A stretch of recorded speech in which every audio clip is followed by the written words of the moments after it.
Yan, meron po tayo ditong mga bougainvillea. Ayan, mga namumulaklak. Siyempre, pag flowers, masaya. Tanglong. Ayan, inayos na natin lahat dito. Paikot ang bougainvillea. Meron tayong mga African, variegated, bonsai. Ayan. Sa ata. Ayan. Ganda. Basta flowers, maganda, di ba? Ayan, inayos natin ang ating farm. Teshoy Orchids Farming here in San Antonio, Nueva Ecija. Ayan, naalisan natin ng net itong part ng bougainvillea para maganda siyang magbulaklak kasi inayos na natin dito. Andun pa yung iba nating halaman, the other side of farm. Ayan.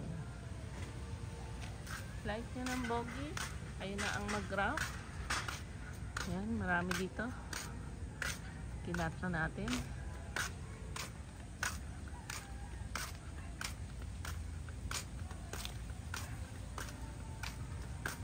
Pag nagbulaklak pa yan, ito ganda oh. O, diba? Ayan. Ito naman gapangan natin ng orchids. Hindi pa masyadong maganda yung nakatanim na dendro. Nasa pool ng ulan. Ayan, nasaktan. Ito, Xanadu.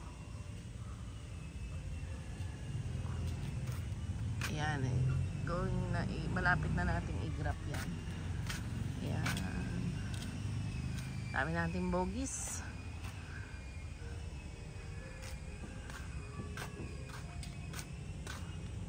Dami tayong bonsal. O, diba? Bonsal. Yan.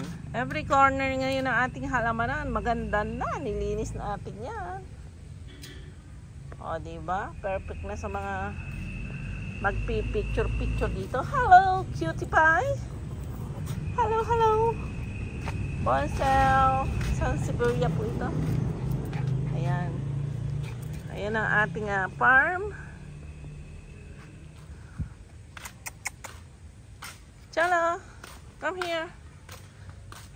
Ayan. Wala pang laman itong ano, hindi pa natin naaayos.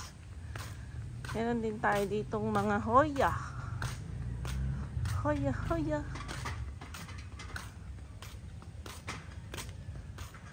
Ayan, mga grafted.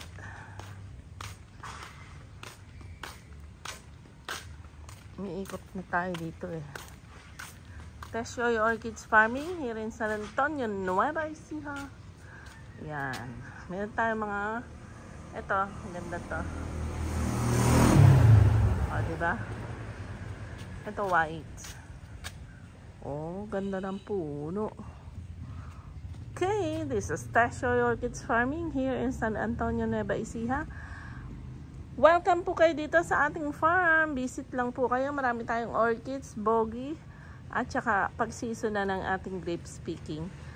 Bye-bye and God bless. Please subscribe my YouTube channel, Teshoy Orchids Farming. Babu!